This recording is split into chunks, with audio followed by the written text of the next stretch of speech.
What's up, everybody? Welcome to another edition of the Attack in the Paint podcast. I'm your host, James Ivy Williams, and today we have with me a very special guest, Trentyn Flowers, who's currently playing in the NBL. Trentyn's a really close friend of the show. We've had him on a few different BTO platforms before, and we're looking just to kind of have a really good conversation with him, find out how he's doing over there in Australia, and just to get a little information about some of the ups and downs of the season. Stay tuned for this next episode of the Attack in the Paint podcast. And today I have a very special guest coming from the other side of the world. My good friend Trentyn Flowers is on the show today, and so we're just going to get a little information about how he's feeling being in Australia, playing in one of the toughest leagues in the world, being an 18-year-old doing this. Like, we're just going to talk a little bit about him and his experiences so far. Trentyn, what's up, man? How we doing today? Doing good, man. How about you? Man, as we were talking off camera, it's a day, but we're gonna get it done. We're gonna get it done. For sure. Yeah, man. So it's been a minute. I think the last time I saw you was USA Basketball over the summer. Last time you and I saw each other in person. Yes, sir. And you were just getting ready. You're leaving there to go back to Louisville, right? So obviously you're not in Louisville. So let's first talk about that. Like, what led you to make the decision to forego going to Louisville and take this journey over to the NBL? I thought Louisville was a good situation, but it's the NBL. Looking at what they've done with previous players, the way that dudes like LaMelo Ball, Josh Giddey, Ousmane Dieng were able to come over here and make an impact as next stars, and be able to play in this program, and ultimately help raise their draft stock, and they were able to show what they could do. Playing against grown men at a stage earlier than, college basketball where you're still playing against kids. So, just taking that all into consideration and, just thinking how, everybody would like to see the maturement in my game. And, off the court, I thought that the NBL was going to be just the best option for me. Okay. So the interesting thing is this is a little different too. The fact that you're in the Future Stars program, but you also reclassed out last year, right? So, like, technically, Right. You're supposed to be in your senior year. And again, when we saw each other, right now. like when we had our first interview, you talked to me about how you had just crammed 2 years of school into like a semester and a half or something like that, right? Something crazy. Semester, Yeah. So you go from that to, like, literally, like you said, playing against grown men. What's that adjustment like for you? Obviously, like, you go from your junior year to being a professional, like, really quick. What's that like?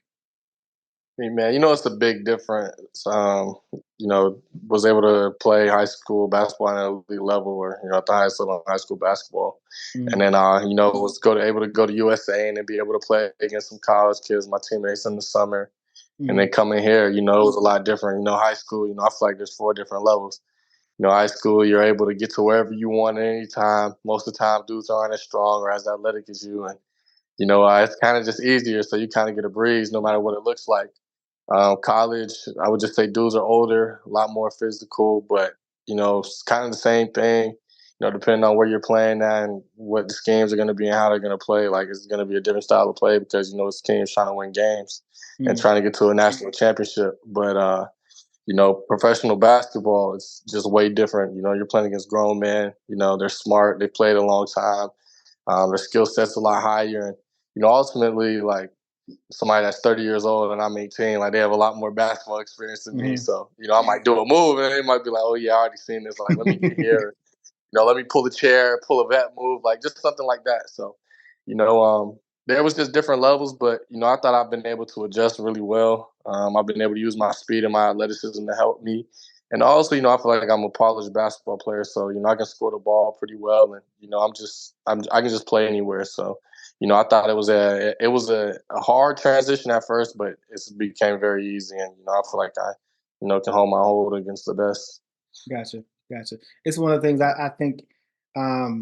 What I learned about you just from our overall encounters over the few months that we've kind of known each other is that you're a really smart, cerebral kind of basketball player, and so the one thing that I wasn't worried about was your adjustment, right? I know the physical stuff, the experience that they have, but I really felt like you were going to be fine because you think basketball differently than a typical 18-year-old did, and that's Right. me being around a bunch of them. So, um, what has that adjustment been like overall for you? You know, obviously, just like give me more so on the court stuff. Like, what's that adjustment been like? Obviously, you just talked a little bit about how the veterans just have this different kind of skill set. Or even better question, what's been your hardest challenge on the court? Like, what's been the hardest thing for you? What was the hardest thing for you to kind of get used to pretty quickly? Um, I would say it's two things. Obviously we all know I came here trying to learn how to play the point guard. So, Mm-hmm. when I was bringing the ball up the floor and trying to learn everything,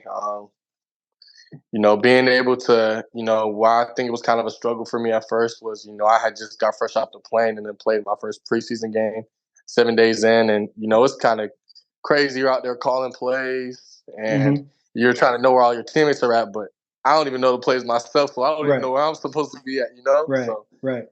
just not really having the time to be able to, practice and, just to be able to, see what the bump was like. So, I feel like that was an adjustment for me, and it was good growing pains for me because ultimately with me being moved to the wing, I think another thing I had to learn was now that I'm not on the ball no more.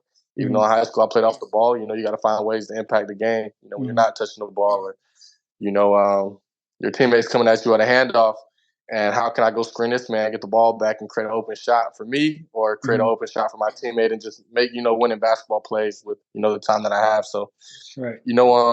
I feel like the adjustment was tough at first, but once I really started studying the game, I started watching these dudes push because I noticed most of the players that are in the NBA now play seasons ago. So whether they're on different teams, different coaches, it's all sort of the same, and everybody kind of runs the same offense throughout the whole entire league, all 10 teams. So once I picked up on that and I knew what certain sets and how to guard pick and rolls better, I just feel like it just really just made the game a lot easier probably the past 2 months for me. So Gotcha. Okay. Tell me this. So obviously, I was a point guard. I'm 5'8", right? So I couldn't play anything else. Um, I feel like you coming off the ball, like going from on the ball to off the ball, somehow makes you a little bit better off the ball now because like as you're saying before, you're trying to figure out where guys are supposed to be. Now off the ball, you know where guys are supposed to be. You kind of can predict movement that's going to happen. Where there's a cut option here, all those kind of things. Is that fair to say? right, yeah, nah, I would most definitely say that. Man, one thing I learned is it takes time to be a point guard. Um, we all know I have the ball skills to do it, but Mm-hmm. being able to play off the ball, on the ball, it all has its pros and cons. So Mm-hmm. that's one thing that you figure out very fast. Yeah, I think it's one of those things too. I think um, some people don't have it. First of all, some people don't have it. But again, I know how your mind works, and so I know you do. It's just more so rep it. It's like getting your jump shot Repetition, better. Yeah, yeah, that's it. repetition. Yeah, you rep it out, and you start to see things that you didn't see before. And then the Right, other side is like, I mean, in the NBA, there's two elite positions: it's point guard and his wing. So I mean, now mhm, like it's helping you on the wing, whether you're on the ball or not. It's helping you a lot. I think people who have that time to rep out as a as a on ball player when they moved off the ball, it just helps, especially as like a secondary ball handler or something like that. Attacking for sure. closeouts, playmaking off the ball, all those things matter for sure. Um, You know, so talk to me a little bit about this. So first game out, you said like 4 days, 5 days, something like that. You had like 12 and 9. You had a crazy stat line for somebody off the plane. Like the flight's what, 30 well, hours? 30 hours. I think I had like a week before my first preseason game. I had Mm, 12, 7, and 4 in mm. 16 minutes. Yeah, yeah. Yeah, I didn't know nothing. I was just going out there and That's just playing, you just like hooping. You just hooping, right? You just just having hooping. fun. Yeah, Yeah. like I remember playing the first quarter. I was just passing the ball, trying to get my teammates involved. They didn't Mm, score, and mm, then second quarter, this dude that kind of like got up in me, mm, and I like shot a shot in the NBL, like just went all over the NBL, and he mm, tried to like get up in my face and like just mm. like like cause something. I was just like, it's all good. And then I think I Yeah. went on like a 10, scored like 10 straight.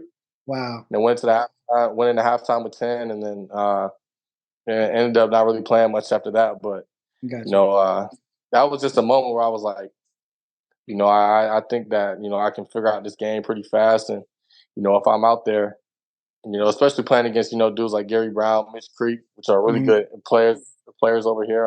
mm. That I was gonna be pretty good in this league. So that was a pretty good little test my first game, and shortly after that, we had some other games. Gotcha. All right. So my next question for you is, um, what's it like off the court? Obviously you're like a very charismatic, charming guy. What's it like? What's life like in Australia? You're in Auckland, right? In Auckland? Nah, I'm in Adelaide. In Adelaide. Okay. Tell me what life is like in Adelaide for you off the court. What's a typical day for Trentyn Um, Flowers? Typical day for Trentyn Flowers. Wake up 7 o'clock, 6:15, 7 o'clock, around that area. Mm, Usually have weights around 7:45. Some days we don't have lift, but I'll still go in the lift by myself. I'll get to the arena probably 30 minutes to an hour before practice, sometimes longer. Me and my trainer will do a workout. Practice will probably be from 10 to 11:30, 10 to 12. Then me and my trainer will work out probably for 30, 45 minutes after that. And then, man, the rest of the day, we might end up going to the mall. At night times, we'll go watch a movie sometimes, stay in the crib, chill. I live right by the beach, so, okay. we're down there a bunch. So, man, there's a whole lot to do. It's very low key, it's chill. Mm, For me in particular, the fans are crazy. Like, they love me. And, mm, you know, um, man, it's just amazing. Like, the way this community's embraced me and how everybody's just treating me, mm, I wouldn't trade this for the world. So, it's a crazy experience. mm. Anytime I go somewhere, people be like, "Oh, you're Flowers," or it just gets crazy. So, Yeah, man, we might start taking pictures, and then I might be there for 15 more minutes taking more gotcha, pictures. But gotcha, nah, gotcha. it is it's amazing for sure. Tell me. So over here, we have social media is obviously huge, right? So you have a pretty big following on social media. But what's it Right. like? What's it like now? Like when you're like people are recognizing you like on the street, right? It's like I can only imagine, like you said, you take one picture and before you know it, you're there 15 minutes because everybody's coming. Like, how do you mentally wrap your head around like, yo, people fucking recognize me? Like, you know what I'm saying? Like that has to be a different feeling, especially when people want to take pictures. You're at the mall chilling, doing your thing, and like you were a regular person here. You're a regular dude, and now all of a sudden you're like, bro, you're a And celebrity. Like, you know what I'm man, saying? I I think about it every day. My trainer always tells me, he's like, yo, man, when you go out, like, people look at you as like dang near Drake. So he's always like, man, you gotta watch what you do. You always gotta be on your P's and Q's. But Mhm. it's crazy. Like, being in the States, you might be somewhere, somebody might be like, oh, like you play basketball, da da da. Like I've seen you before. Mhm. Out here, like I'm walking on the street and it's like everybody knows me. And Wow. the thing that's different between here and the States is everybody watches the news. Yeah. So like I've been on the news a couple times, or my trainer's been on the news, and people will be like, "Oh, like we seen you on the news, da da da da." And I'm like, "Oh, I had no idea I was on the news," or it'll Yeah. just be things like that. So it's for sure crazy, and it's a Mhm. learning experience because I also feel like it teaches you a lot. But now I know when I move on to the next level and I go back to the States, Mhm. how to handle things and how to go about everything. Gotcha. Well, that's good, man. I think it's preparation. I think everything that you're going through is just prep for what's next, and like the good, the bad, the unfamiliar. It all prepares you for because now you have a baseline to go off of. You have something to recall on, something to fall back on. Um, Talk to me a little bit about this. So this is talk to me a little bit about adversity. So I'm again, I was talking to me. You have a very close mutual friend, and we're always talking about like catching your games. And bro, it's hard to catch your games because these motherfuckers come on like at 3:30 in the morning. Um, and so I'll be like, so I'm checking stats. You know what I'm saying? So like I'm keeping up via the stat, and I'll go watch it on Synergy or something after the fact. But bro, like it's been up and down. Like as far as like just play, like playing time, playing consistency, like opportunities. Like what's that like? Because for me, like the one thing I always say that the kids from here struggle when they get to the NBA with, especially like kids that are like stars and like 5-star guys like that you are, is what happens when something doesn't go your way, right? And that's the thing that I always say, like the struggle is going to be, I've been the guy since I was 12, and all of a sudden now I'm not, right? All right. You getting that a year early, bro.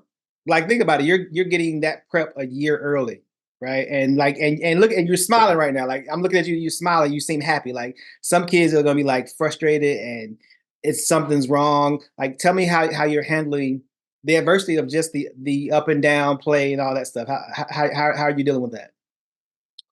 Man, well, it's for me, it's nothing but temporary growing pains. And Mm, one thing my dad always told me growing up was control the controllable. So, look, man, one thing I said was I was never gonna, get in my feelings over not playing, not getting on the court because somebody else could be in the same situation, and now I know how it feels to be in their shoes, or they know how it feels to be in mine. So, mm, you know, I think one thing I really just told myself was, look, whether I play or not, I'm going to be the dude that's on the bench. I'm going to bring all the energy. I'm going to be the loudest. I'm going to hype my teammates up. I'm going to have all the celebrations. Like, if I got to wave my towel 100 times, I'm going to do it. yeah. So I think that was one good mindset. And then one thing for me was, just being able to do that and then checking into the games. And I'm Mm, already pumped up and I'm providing energy for my teammates. And now my teammates like are looking at me as like a spark. And mm, I'm coming in and I just told myself, like, no matter how it looks, you got to make the best of your minutes. Whatever happens, happens. And, just find a way to impact the game. So, sometimes or most of the time, I feel like I've been able to do that. gotcha. Every game here, too, basketball, it's a game of flow and possession. So, it's kind of hard. The same handoff you just got last game isn't going to be the same handoff you're going to get this game. So, um, Yeah. I think that was one thing I just had to really just tell myself was just like take one game, take this game by game, one step at a time. And Mm, I mean, man, I feel like my production has showed when I've been able to play, and then mm, when I'm not, I mean, I feel like I've been a great teammate, and man, I'm just blessed to be here and be in this situation. So at the end of the day, I look at this as a blessing, and like you said, I'm getting this a year early. So next mm, year, whatever team needs me to do or wherever they feel I fit is, I'm okay with doing it because I feel like I've showed that here, and I'm gonna yeah. keep showing that too. Gotcha. That's for me.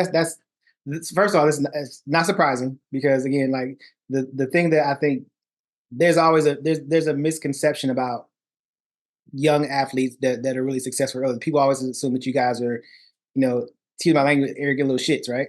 So you know what I'm saying. And so they people just do. Like I mean, I'm in the gym so much that you hear people, and then people, oh, he thinks he's this. And typically it's not the kid. It's just it's perception. Like how I don't understand like what people think. Like when someone's very good at something, they carry themselves in a very confident way. Like, and I think whatever field someone's in, if you meet a nerdy scientist, but he's elite in that field, he's arrogant, he's confident, he's sure of himself.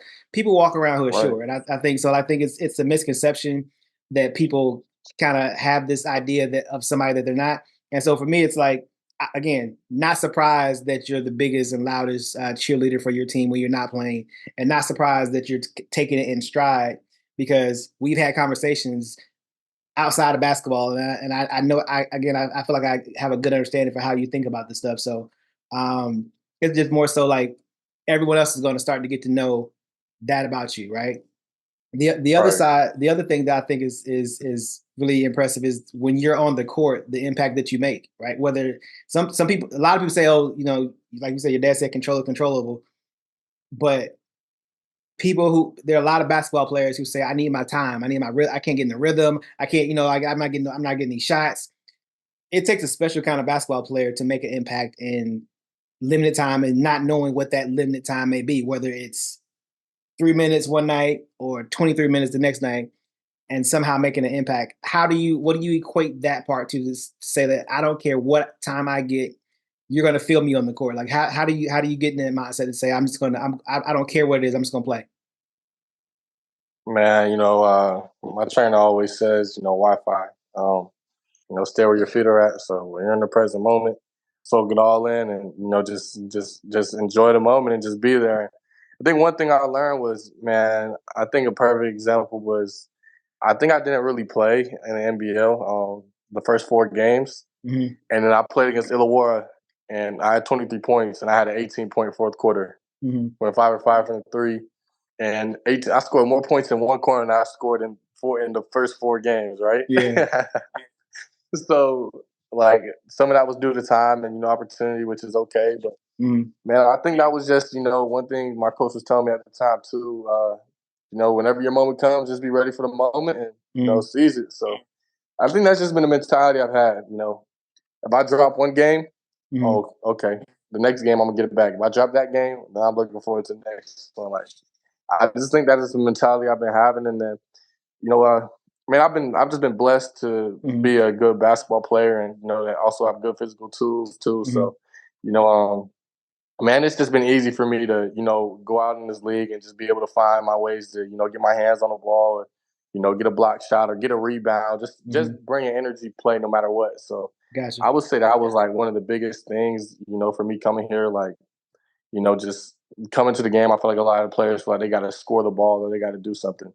For me, I feel like it's getting a stop on defense or, you know, maybe just making an extra assist to my teammates. So that's really what's been able to help me, and where I feel like I've been able to, just take this all in at. Gotcha.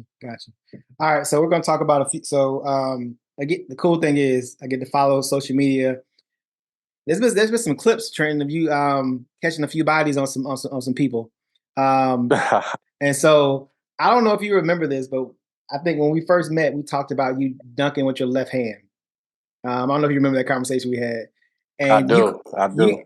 you caught a body on somebody with your left hand, and I just was like, you know how like again I'm old, so it was like a proud moment to see that happen, and it was like it's like everyone was like, USA. yeah, Yeah, USA. yep. And so it's just one of those things that like catching you do that, and then like now watching you have these explosive moments, right? And the cool thing that I like about the explosive moments that you're having is that again, it doesn't seem to phase you, but like it also showcases this is one of the most physical leagues in the world. It may be the most outside of the NBA, right?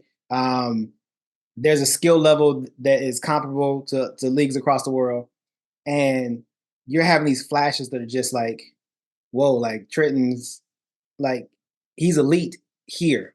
And even in like we just talked about before, in your limited minutes, you can't harness, and control what elite skill looks like. It just comes out, and that's how I view it. So whether it's like you said, whether it's a minute, whether it's 30, it's gonna shine when it shines. And like those moments Right. where it happens, like what are you feeling? Are you feeling gratified? Are you feeling like you like it's just proof, or is it just I'm just doing what I do? Yeah, I'm just doing what I do. Like, me, I think, I play with a lot of energy, so you might see me get emotional or scream at somebody, or, it might just be something. You might be like, that's over the top. But at the end of the day, like, that's just me, like, just trying to pump everybody up. But I think the biggest thing is, I don't really get like a certain feeling. It's just like, I've been putting so much work into this game, and I expect nothing but good things to come out and happen. So when I make certain plays and I practice that, then it's like, oh yeah, I've been doing this in practice. So I just finally use it in the game or did it in game. So Gotcha. Okay, that's good stuff. Um, Talk to me a little bit about your competitive spirit, right? So like you're in the Future Stars program. So there's 9 other Future Stars, if I'm not mistaken, right? Every team has one. yeah, I think I want to say 8 next stars this year. Okay, So 8 next there's 2 teams stars. that doesn't have them. Okay. Yeah, and I think that's Southeast and Tasmania. Okay. All right. So next stars program. What do you what's your competitive juices like when you're seeing the other next stars when you're on the court with them? What's that like? Uh, man, I would say it's high. I feel Mm, like one thing is, all of us as next stars, we're all friends, we're all cool. We talk a mm, lot. mm, AJ Johnson, Bobby Clintman, like those are really two, especially my boys, and Ariel. mm, Ariel Porter that plays in Melbourne. So those are really my guys. So anytime I see them before the game, it's all funny games. But mm, once it comes time to step on the court and play, like I think one thing all the next stars do a good job of is like just going at each other and mm. like just when you step on the floor, there's no friends. So Right. I would say my mentality is even though you're my boy, like I gotta fry you real quick. But Yeah. Yeah. um, now I would say just all across the board from all the next stars, like it's been like that, and I feel like it's added a competitive edge, and every time we see each other, like one's always just trying to outdo one another. So Gotcha. I love it. Gotcha. I think that's the best part about it. I think if you are close to somebody, it's the ultimate sign of respect to go try to bust their ass. It Exactly. just is. Like it's not like we gonna take it. Nah, like because you know what happens if we're cool after the game, somebody talking shit.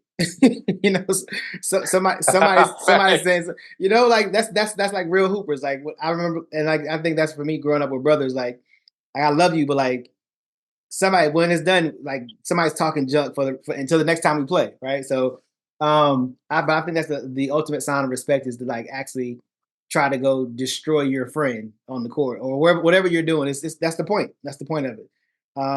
I mean, it'll also be like moments where like sometimes you'll just be watching one another, and then you'll be like, "Damn, like that was a good move," or right, right. that was a nice dunk. Like it'll just be, it's like it's a mutual feeling. So, Mm, like I think we're all rooting for each other at the end of the day, but mm, we're all on separate teams, so it's also a competitive edge too. So, gotcha, it's good. gotcha. Talk to me about where do you think your competitive spirit comes from? I know your dad played, My um, dad, for sure. my dad's a dog, so I would say I get that from him. Growing up as a kid, I hate losing. Mm, I've always been a perfectionist, so if mm, it comes to me shooting, if I'm shooting in one spot, I'm trying to make 10 in a row. mm, When I was younger, I'd get a 9 and I'd miss the 10th one, and I'd probably just throw the ball across the trip or something. So, since a young age, like I've just always had a competitive spirit. I've always mm, wanted to be the best at whatever I did. If I'm gonna play a video game, I'm not trying to lose. So, right.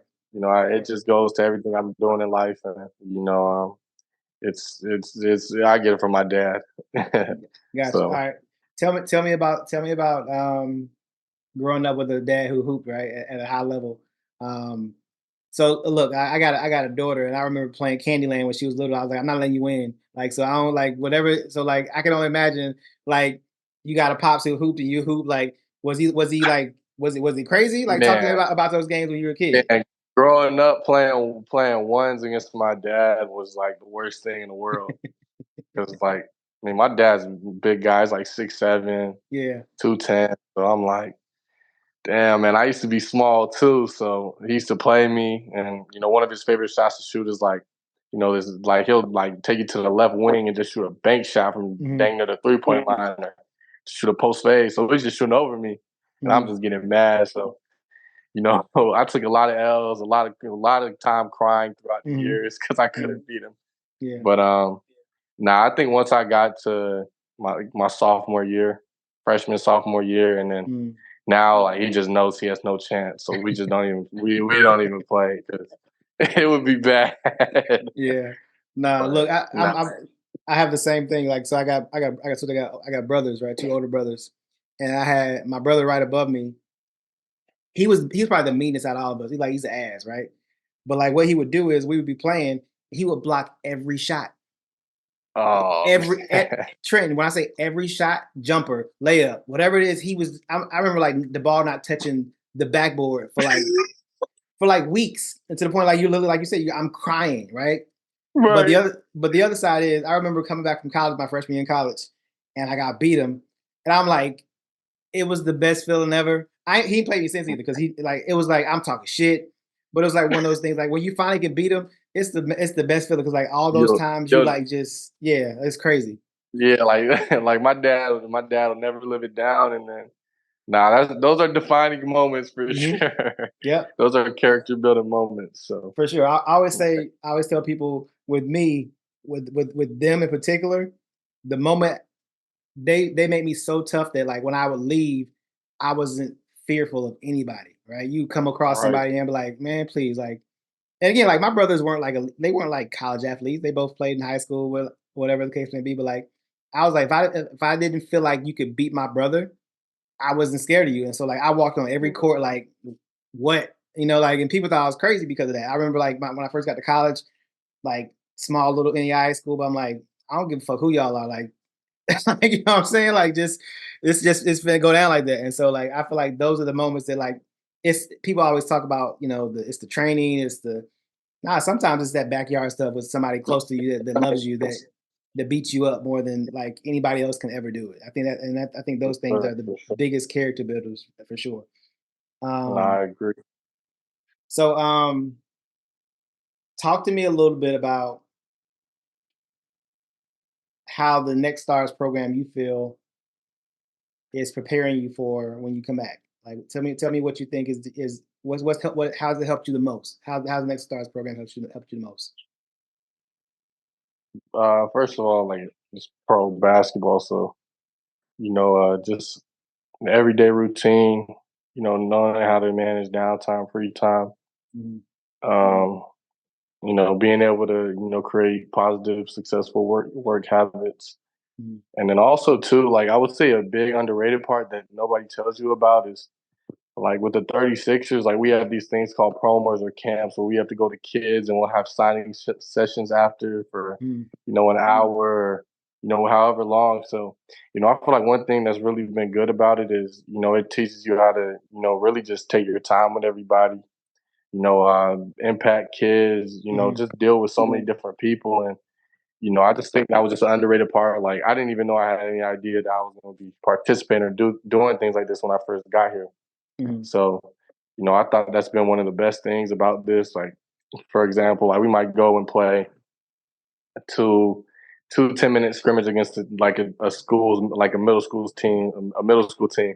mhm. And I'm turning the Zion out there just doing between the legs and 360 windmills. But nah, man, it's just great experiences. And you know, I mean, whenever you get to that level, you might have camps. Mhm, You might be doing something for your own self. So, it's just taught me how to do things like that, mhm. earlier than expected. So that's been one of the best experiences for me. For sure. I think that's a valuable lesson too. Um, because like you said, it teaches you how to be patient with people. I think um, a lot of people don't know how to take a moment and recognize that like somebody's excited to see you today, right? And with Right. someone being excited to see you, um, that moment could impact their entire day, week, month, year, whatever the case may be. And a lot of people don't have that patience because they've never been like it's training, right? Some people just that's why they have all these different kinds of trainings that you go through, media training. But what I've learned about being, especially being around like really successful people, the really successful people make everybody they meet feel like they're the most important person in the world. And I feel like some people like that have that kind of spirit and that kind of charisma, like I remember I met President Clinton when I was a kid, and like it's like just like 45 seconds talking to him, but like I promise you, I felt like when nobody else in the room. He was talking to me, he's like asking me questions. I'm asking questions. I'm answering the question, and he'll ask me a follow up to the question. Like it's crazy. Like, and Wow. I don't think I noticed it then when I was a kid, but when I was older, I was like, that's when I realized like, yo, like and it was probably something he had been taught. Look at somebody in the eye, like ask a follow up question after you ask them. It was crazy, but like but you start hearing that like people like him do that, and everyone said the same thing. Like everyone who's ever met, I've met other people who've met him before, and they just feel like they say he makes you feel like the most important person in the world. And so I feel like you have that kind of like thing already that like people are already coming up to you. You're the fact that you even just said the word patience, right? Like the fact that you acknowledge that you have to have patience with other people. That's something that like I'm just saying ain't a lot of 18-year-olds, 19-year-olds got patience. Honestly, training for anything really, like let alone like a Yeah. kid, that like I'm tired. I've been hooping, whatever the case may be. I want to go home. Everybody don't have that patience, man. So I commend you for that alone in itself. Like Thank you. that's Thank like like mom and dad obviously help too. Like you got good parents and stuff. So I always have that's important. So kudos to mom and dad for that too. you. Um, all right, so tell me a little bit about. So we're gonna go personal again. Tell me a little bit about just you say you by the beach. You know, this is your first time kind of on your own. I know your trainers with you, but it's your first time. Like I know you went across the country for a minute, but like earlier we talked about off camera. Like you're not seeing your parents for like months at a time. Sometimes like you by yourself, really. Like talk to me about just you by yourself, bro. Like Man, it really hits me like, my family I just dropped them off at the airport at Mm, 5 a.m. this morning. mm, So everybody just went back. But, having my little brother and sister in town and, mom, dad, grandma, just mm, being around them. And, just being able to always have somebody to talk to, being the oldest, especially with my siblings, like, it's a lot different, everyday life, like, especially, now, it's just a lot different. So, if, for example, we go somewhere to eat, Chris, my little brother and sister, Christian and Bryce, are gonna come along with me. Like, I'm gonna have somebody to chat to, good little Right. time. Now, if I go to eat and my trainer doesn't want to go eat, I'm eating somewhere by myself. I'm lonely. Yeah. Yeah. So I'll be at the table like, damn, man, like this is crazy. Right. Or when Right. we go on the road and just certain situations, but it's been really good for me. I feel like I've been able to mature, a lot faster. And, ultimately I feel like for, they said the NBA life is, kind of a lonely life too at the same time. It was another thing that's helping prepare me. So, man, it sucks. And, I've always been around my family and we've been very tight knit. But, I felt like at the end of the day for me to like, back to one of the reasons why I came here and came to the NBL was I needed to take that step and I needed to be able to, kind of, separate myself and, be able to mature and grow as my own. So, Gotcha. it's been really good. And, I'm just glad that my parents just even took the faith in me or, believed in me enough to come out here. So, Gotcha. Okay, that's good stuff. I tell you one thing.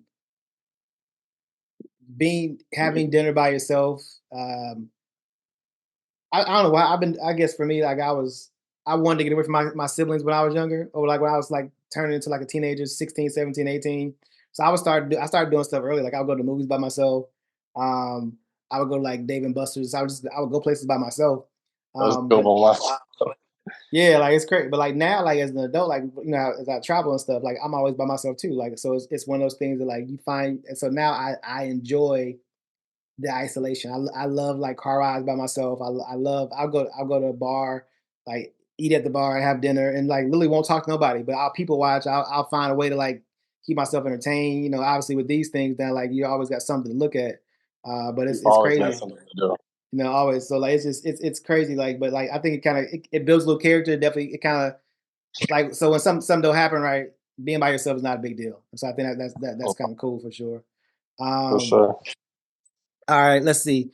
Um, all right, you're a professional basketball player, making a little money. What you buy? What you buy what you buy with this? First of all, I know you had what you buy with this stuff. What you buy? Give me one thing. Give me one thing. Don't go crazy. Give me one thing. Say jewelry. Okay. Okay.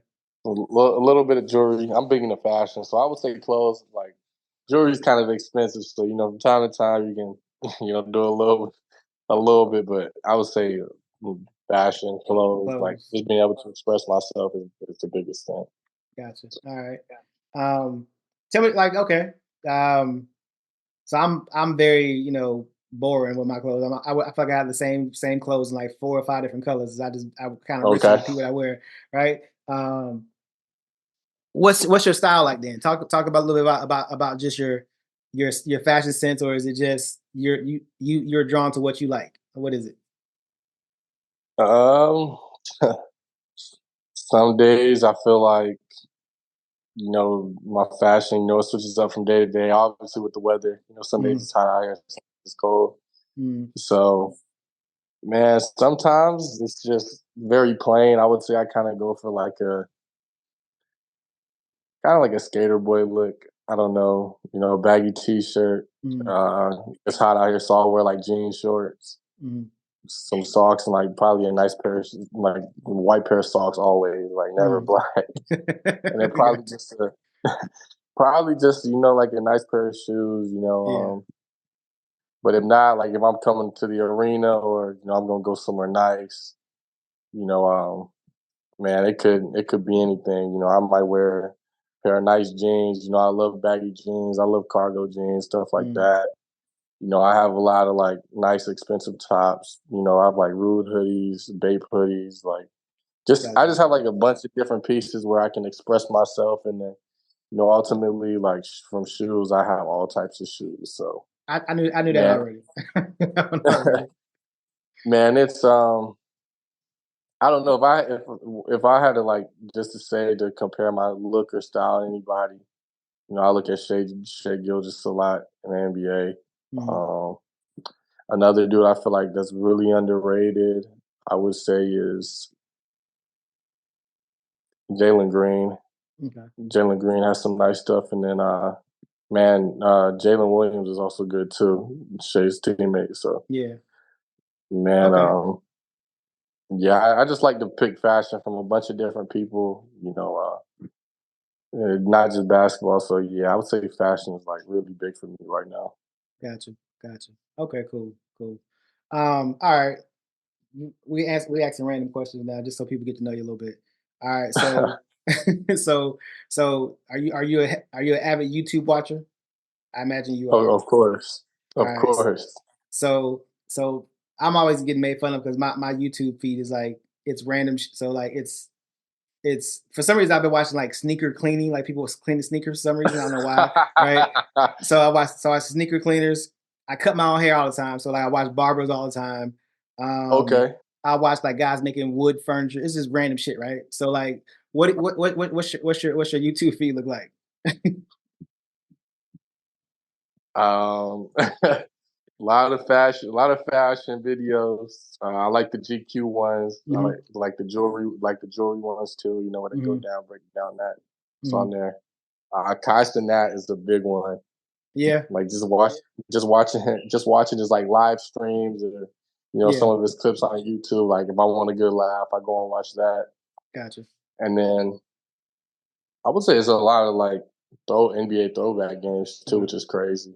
yeah, Like I'll go on YouTube and watch those. So my feed is all over the place. It might range from somebody just like you said building a house in like Bali or somewhere. I don't even know where yeah, yeah, at. And if, like some nights I'll fall asleep on the couch and I'll wake up and the most random things will be coming on my YouTube. I'm like, yo, why is this on there? yeah. Like I But was yeah, same thing. You wonder how I connect? Like how did I go from that to whatever this is? Like what like was? yeah, like I was watching a shoe video and then I'm watching somebody learn how to build a fire. Like, what is Yeah, going on? right, right. So man, I watch everything. Gotcha, gotcha. All right, we're gonna circle back to basketball. I'm gonna let you go. Let you go. Tell me what kind of teammate. Tell me what kind of teammate you really are. Like if I was able to speak to one of your teammates about you, what do you think they would say? They would probably say, my energy. I have a lot of energy. I'm always coming and smiling, bringing a positive attitude. Um, I feel like I'm the type of person to, give the shirt off my back. So, I'll do anything for my teammates. And then at the end of the day, I would just say that they would just say I'm a hard worker and, Mm, I'm all business. I feel like it would be nothing but positive things. mm, I feel like in all aspects, I feel like I'm a good person, on and off the court, and ultimately, I show up and work just as hard as anybody else or harder. So, I feel like it'd be positive things. gotcha, gotcha. Um, what have you learned about yourself during this experience? Like, what do you think you've learned about yourself that maybe you didn't know before you got there? I think one thing I learned was I would always listen to the opinions of other people or, what people had to say. But one thing I told myself and one thing I learned was I was not going to let no man compromise my health or, who I was as a person or how I am as a human being. So, just staying mentally tough and, no matter what, just blocking everything out. And, I have one goal and I'm on one mission. So, what God has for me, no man can stop. And, I think that's just been the biggest thing that I've really learned. And, that's kind of something I take with me daily. Gotcha, gotcha. That's a very good answer. Um, what do you like in adverse situations? Like so, like there's been some adversity here, obviously. So, what do you like when adversity hits you? Like, who is Trenton Flowers when something ain't going right? Man, it's kind of funny. I got to send you a video clip, but when I was at Louisville, Mm, we had media training. They kind of asked a similar question, and I said, mm, I love diamonds, so pressure makes diamonds. I like that. I like that. So you put me under pressure, and I feel like that's when I'm at my best. Mm, That's when I feel like I'm really able to work, and I really feel like that shows a true person's character, because it's always easy when you're up to be up and just everything's going good to be like but when you're down, you really find out who's with you, and ultimately are you with yourself. So I think that's been one thing I've learned, and no matter what, I'm gonna be my biggest cheerleader, and if I have nobody, I'm gonna pick myself up. So Amen. Amen, brother. And that's what we're gonna leave it right there. Like, bro, that's again, that's why you're not a regular 18-year-old. Like that's then for real, like, it's one of those things that like I really respect about you, is because I think a lot of people can say that, but I believe it coming from you, right? I believe that like when your back's against the wall, when everything's stacked against you, you're gonna show who you really are. I think a lot of people, and again, like everyone shows who they are. Like literally everyone, like when shit ain't going right, everybody shows who exactly they are. The thing is, the people who make it are the people that can thrive in those situations. And so exactly. I think you're gonna be just fine. And like I told you before off camera, like when you walk in the rooms, people gonna know who you are and they ain't gonna forget. So I appreciate the time as always. We're gonna catch up. We'll catch up again soon. Obviously, when you get back, and I'm gonna try to catch one of these games live. So like, I think y'all play tomorrow. I know you say you're not playing tomorrow, but I think y'all play tomorrow like 3:30 a.m. Oh yeah, Yeah. it's a crazy one. My parents they call me before the game. We're like, what time is it? And they'd be like, it's 1 a.m., 2 a.m. I'm like, dang, I feel bad for y'all. Like you're watching the basketball game 4:30 a.m. in the morning, and my little brother and sister getting ready for school at 6. So Right. Yep. Yep. nobody's Exactly. getting no sleep, and they're just tuned in. So Yeah, man. nah, it's Listen. great. But, thank you for having me, and I've been blessed to be able to get on here and talk to you again. Nah, no doubt, bro. No doubt. Good luck with everything else. We'll be in touch soon, and get healthy. All right. All right, easy. All right. Peace. Thanks so much for tuning in to this episode of the Attack in the Paint podcast. Hope you guys enjoyed it. Please like, comment, subscribe, and share. Also, please follow us on social media at BTL Hoops, and also follow us on TikTok at BTL_hoops. Also, if you wouldn't mind, please visit our website at www.btlhoops.org. Until next time, we'll talk to you guys soon. Peace.